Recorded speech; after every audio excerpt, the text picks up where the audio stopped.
हरिओम तत्सत। आज हम जन्म कुंडली के माध्यम से पैतृक संपत्ति के विषय में चर्चा करेंगे कि पैतृक संपत्ति में अगर यदि कोई परेशानी हो रही है तो उसका कारण क्या है। जन्म कुंडली में पिता के लिए 10वां भाव देखा जाता है और जमीन जायदाद प्रॉपर्टी के लिए चतुर्थ भाव देखा जाता है और पैतृक संपत्ति के लिए द्वितीय भाव को देखा जाता है। पैतृक संपत्ति हमें मिलेगी या नहीं मिलेगी या उसमें कोई परेशानी होगी। हम आय भाव को भी देख सकते हैं, इसका भी बहुत बड़ा योगदान होता है क्योंकि पिता का द्वितीय भाव होता है और हमारे आमदनी का भाव होता है। तो इन सब भावों से पैतृक संपत्ति के विषय में चर्चा किया जाता है। इन सभी भावों की स्थिति क्या है, इस पर विचार किया जाता है। तो सबसे पहले पिता के जो स्वामी हैं शुक्र, 10वां भाव के स्वामी शुक्र जो है वह स्वराशि में विराजमान है। तो यानी पिता के सुख में कोई परेशानी नहीं है। और परंतु शुक्र 28 अंश के हैं, जैसा कि आप देख सकते हैं यहाँ पे शुक्र 28 अंश के हैं। स्वराशि में तो विराजमान है, अर्थात अंश बल में कमजोर है, स्थान बल में मजबूत है। स्थान बल मतलब जिस स्थान पर बैठे हैं वह उनका खुद का घर है, तो स्थान बल में सही है परंतु अंश बल में कमजोर है। तो यहाँ हमें शुक्र को प्रबल करना चाहिए। तो ये तो हमने 10वां भाव के विषय में देख लिया और पिता के विषय में देख लिया। अब उसके बाद चतुर्थ भाव के स्वामी मंगल भी इसके साथ ही विराजमान है। शुक्र के साथ ही मंगल विराजमान है। तो इस कुंडली में जो मंगल हैं सबसे राजयोग कारक ग्रह होते हैं। भाग्य भाव के स्वामी होते हैं, माता जमीन जायदाद प्रॉपर्टी के स्वामी होते हैं और ये तृतीय भाव में विराजमान है मंगल और शुक्र के साथ विराजमान है। तो यहाँ पे यदि मंगल विराजमान है तो जमीन जायदाद प्रॉपर्टी भाग्य की उन्नति इन सब चीज़ों के लिए अच्छा योग है। परंतु यहाँ एक चीज़ और हमें देखना जरूरी है कि स्वयं से द्वादश भाव में चले गए। जैसे यह उनका घर है तो यहाँ से ये द्वितीय भाव, तीसरा, चौथा, पांचवा हो गया, परंतु मंगल यहाँ से अपने द्वादश भाव में चले गए। तो इसके कारण पैतृक संपत्ति में या जमीन जायदाद प्रॉपर्टी में कुछ परेशानी हो सकती है। परंतु यहाँ से मंगल खुद के घर में देख रहे हैं, यानी भाग्य की उन्नति कर रहे हैं, भाग्य की उन्नति होती है। और 10वां भाव पिता का होता है, कई लोग 9वां भाव को भी मानते हैं, उसका कुछ प्रभाव यहाँ भी रहता है। तो मंगल खुद के घर में देख रहे हैं, यानी ऐसे व्यक्ति भाग्यशाली होते हैं। परंतु यहाँ मंगल पे शनि की दृष्टि है, आप मंगल पर शनि की दृष्टि भी है। शुक्र और मंगल यानी पिता के स्वामी 10वां भाव और 9वां भाव केंद्र और त्रिकोण के जो स्वामी हैं वह एक साथ यहाँ विराजमान है। यह बहुत अच्छा योग है। परंतु अब यहाँ देखें शनि मंगल पर दृष्टि डाल रहे हैं, शुक्र पर भी दृष्टि डाल रहे हैं, लेकिन शुक्र परेशानी नहीं करेंगे। परंतु शनि यदि मंगल पर दृष्टि डाल रहे हैं तो पैतृक संपत्ति मिलने में थोड़ी सी रुकावट और परेशानी भी होगी। तो हमने पहला चीज क्या देखा कि मंगल स्वयं से जाके द्वादश भाव में बैठ गए और शनि से दृष्टि भी है। तो इस प्रकार जो है पैतृक संपत्ति मिलने में कठिनाई का योग बनता है। अब हम द्वितीय भाव के विषय में देखते हैं। तो द्वितीय भाव के स्वामी जो बुध है वह स्वराशि में विराजमान है, यहाँ आप देख सकते हैं, और लग्नेश के साथ विराजमान है। बुध स्वराशि में विराजमान है और बुध आय भाव के भी स्वामी है, जैसा कि मैंने बताया था। तो आय भाव के स्वामी बुध धन भाव में या पैतृक संपत्ति के भाव में स्वराशि में विराजमान है, तो यह बहुत अच्छा योग है। ऐसे व्यक्ति की आमदनी बहुत अच्छी होती है, धन का संग्रह होता है, कुटुंब का सुख प्राप्त होता है। परंतु यहाँ भी वही बात है, बुध जो है स्वराशि में तो विराजमान है परंतु अंश बल में बिल्कुल कमजोर है, देख सकते। और सूर्य के साथ बुध विराजमान है, सूर्य 23 अंश के हैं और बुध 29 अंश के हैं, तो दोनों में 11-12 अंश का अंतर नहीं है, तो जिसके कारण बुध को अस्त भी माना जाएगा। कई लोग नहीं भी मानते हैं, परंतु शास्त्र में तो यही लिखा है कि 12 अंश से ज़्यादा का अंतर हो जाए तब अस्त नहीं होंगे।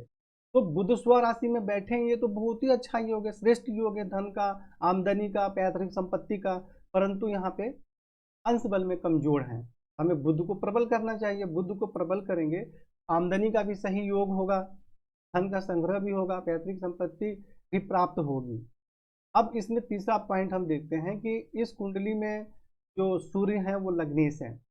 लग्न के स्वामी हैं, द्वितीय भाव में विराजमान है, परंतु यहाँ पे सूर्य जो है वो राहु के साथ विराजमान है।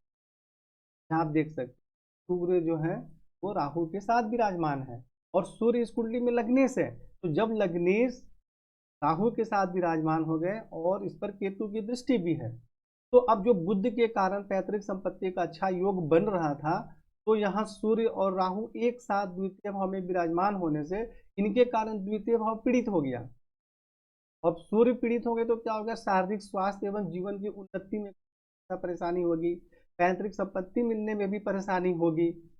तो इसलिए यहाँ पे सूर्य का मंत्र जाप करें, प्रबल करें और राहु केतु का दान एवं उपाय करें। और सूर्य भी यहाँ देखिए 23 अंश के हैं, बिल्कुल कमजोर है, अंश बल में कमजोर है।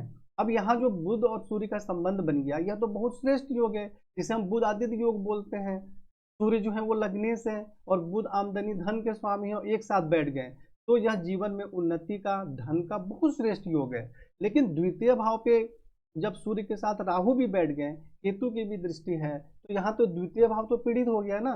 तो हमें राहु केतु का और शनि का दान एवं उपाय करना पड़ेगा।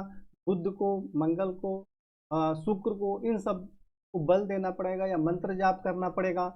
और यहाँ शनि जो लग्न में विराजमान है, यह भी अच्छा योग नहीं है। सिंह लग्न की कुंडली में अगर लग्न में शनि विराजमान हो जाए तो जीवन की उन्नति में रुकावट होती है, उन्नति धीरे धीरे होती है। और यहाँ शनि मंगल को भी देख रहे हैं, हालांकि शनि यहाँ से 10वें भाव पर देख रहे हैं, जो कि रोजगार के लिए अच्छा योग है। तो एक ही ग्रह अच्छा बुरा दोनों फल देते हैं। तो हम आखिरी निष्कर्ष पर क्या निकले, पिता का स्वामी शुक्र स्वराशि में है लेकिन कमजोर है, इन्हें प्रबल करें। मंगल स्वयं से द्वादश भाव में चले गए हैं और इस पर शनि की दृष्टि है, तो इसमें भी थोड़ी रुकावट होगी, मिलने में विलंब होगा, क्योंकि शनि धीरे धीरे चलने वाले ग्रह होते हैं, किसी भी कार्य को बहुत धीरे धीरे करते हैं। और पिता का जो स्वामी है शुक्र, वह तो ठीक है, वह तो किसी तरह से पीड़ित नहीं है, लेकिन पिता के कारक और लग्नेश सूर्य, यह तो पीड़ित हो गए ना, पिता के कारक होते हैं। और द्वितीय भाव कुटुंब का भी होता है, तो अब सूर्य कुटुंब के घर में जाके पीड़ित हो गया, जो पिता के कारक भी हैं। तो जो कुटुंब, कुटुंब के मतलब क्या हो गया, जो भाई बहन या जो भी माता पिता, सब कुटुंब में ही आते हैं। तो कुटुंब से संबंधित परेशानी हो गई, जीवन की उन्नति में भी परेशानी हो गई। तो इसलिए यहाँ पर सूर्य को प्रबल करना अत्यंत आवश्यक है और राहु केतु शनि का दान उपाय करना आवश्यक है। अब हम यदि बोले कि बुध तो स्व राशि में है, तो बुध स्व राशि में है, यह तो बहुत अच्छा योग बना रहा था कुटुंब का, परंतु यहाँ सूर्य राहु भी तो बैठ गए एक साथ। तो हमें सिर्फ एक ही ग्रह के फलादेश को आखिरी निर्णय नहीं मानना चाहिए। यानी इस कुंडली में अच्छा योग भी है, पैतृक संपत्ति से संबंधित अच्छा योग भी है, लेकिन उसमें परेशानी और रुकावट के भी योग है। तो जो परेशानी और रुकावट के योग हैं, हमें उनका उपाय करना पड़ेगा। एक ही लाइन में इसका यही अर्थ है कि हमें राहु केतु शनि का दान एवं उपाय करना है और बुध को, सूर्य को और शुक्र को, इन सब चीज़ों को प्रबल करना है, मंत्र जाप करें और जहाँ पे रत्न की आवश्यकता है वहाँ पे रत्न धारण करें, जो कि आपको बताया गया है। तो इस प्रकार इस समस्या से हम बाहर निकल सकते हैं। एक बात और मैं बता दूं कि जैसे मंगल यदि तृतीय भाव में होते हैं, तो ऐसा माना जाता है कि उनके भाइयों का सुख प्राप्त नहीं होता है। यदि भाई होते भी हैं तो उनसे संबंध अच्छा नहीं होता है या मतभेद होता है। हालांकि उसके साथ शुक्र भी स्व राशि में विराजमान हो, तो भाई का सुख तो प्राप्त होगा भाई बहन का, लेकिन मंगल पर शनि की दृष्टि भी है। तो ये सब सारे ग्रहों को देख कर ही हम आखिरी निर्णय पे पहुंचते हैं। तो पैतृक संपत्ति से जो भी परेशानी है, उसके लिए आप शुक्र को, बुध को और सूर्य को प्रबल करें, राहु केतु से संबंधित दान तथा उपाय करें और शनि से संबंधित भी, और मंगल का मंत्र जाप करें। हालांकि मंगल स्वयं से द्वादश भाव में है, परंतु यह अंश बल में कमजोर नहीं है ज़्यादा। तो मंगल का मंत्र जाप करें, तांबे का कड़ा धारण कर सकते हैं। लेकिन आपको सूर्य और शुक्र और बुध, अगर यदि आप तीनों को प्रबल कर लेते हैं, तो आपका रोजगार भी बढ़िया चलेगा, आमदनी बहुत श्रेष्ठ होगी, धन की कमी जीवन में कभी भी नहीं होगी और कुटुंब से जो मतभेद है वह भी ठीक हो जाए।